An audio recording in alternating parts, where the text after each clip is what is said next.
എല്ലാവർക്കും നമസ്കാരം. ഇന്നിപ്പോൾ ഡിഫോഗിൻ്റെ ചെറിയൊരു അപ്ഡേഷൻ പറഞ്ഞുതരാം. പല ആളുകളും ഏത് ബ്ലാക്കാണ് ഉപയോഗിക്കേണ്ടത്, എത്ര ML ആണ് ഇതിലോട്ട് ആഡ് ചെയ്യേണ്ടതെന്നൊക്കെ ഒരുപാട് പേർക്ക് ഡൗട്ടുണ്ട്. ഗ്രേ കളേഴ്സ് ഇപ്പോൾ ഞാൻ പറയാം, ഞങ്ങൾ ഉപയോഗിക്കുന്നത് ഇൻഡിഗോയുടെ ബ്ലാക്കാണ്. ഞങ്ങളൊരു 1 ലിറ്ററൊക്കെ ആയിട്ട് മേടിച്ച് വയ്ക്കും. അതിനുശേഷം ഞങ്ങളിത് ഗ്രേ ആക്കി എടുക്കേണ്ടത്. ഇതിപ്പോൾ നിങ്ങൾക്ക് കണ്ടാൽ മനസ്സിലായി സിറിഞ്ചാണ്, ശ്രദ്ധിച്ചാൽ മനസ്സിലാവും. 6 ml സിറിഞ്ചാണ്.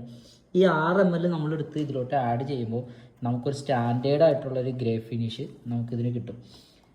നമ്മൾ നന്നായിട്ട് മിക്സ് ചെയ്ത് കൊടുക്കുക. കൈക്ക് തന്നെ മിക്സ് ചെയ്യാവുന്നുള്ളൂ. ഡ്രില്ലിന് അടിച്ചാലും കുഴപ്പമില്ല, കൈക്ക് തന്നെ മിക്സ് ചെയ്യാവുന്നുള്ളൂ. ഇപ്പോൾ ഞാൻ മിക്സ് ചെയ്തതാണ്, എൻ്റെ കൈ കണ്ടാൽ മനസ്സിലാവും. അപ്പോൾ ഒരുപാട് പേർക്ക് ഇതിൻ്റെ ഡൗട്ട് ഉണ്ട്. അപ്പോൾ ആ ഡൗട്ട് മാറ്റാൻ വേണ്ടിയിട്ടാണ്. മിക്ക കളേഴ്സും ഇത്രയൊക്കെ ML ചാടിച്ചാൽ മതിയാവും. ഡിഫോഗ് പെട്ടെന്ന് കളർ വരും, കാരണം ന്യൂട്രൽ വൈറ്റ് ആയിട്ട് വന്നുകൊണ്ട് പെട്ടെന്ന് കളർ വരും.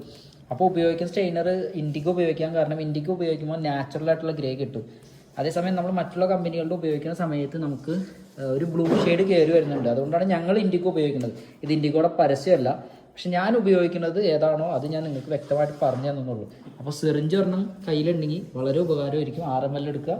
ഇതിപ്പോൾ ഒരു 3 kgയുടെ ബക്കറ്റാണ്. 3 kgക്ക് നമ്മൾ 6 ml വെച്ചിട്ടുണ്ട്. ഇത് തന്നെ 6 കിലോയുടെ, അതായത് 4 ലിറ്റർ വരെയാണെങ്കിൽ 12 ml വെച്ചാൽ ഈ ഒരു ഗ്രേ ഫീൽ കിട്ടും. ഓക്കെ.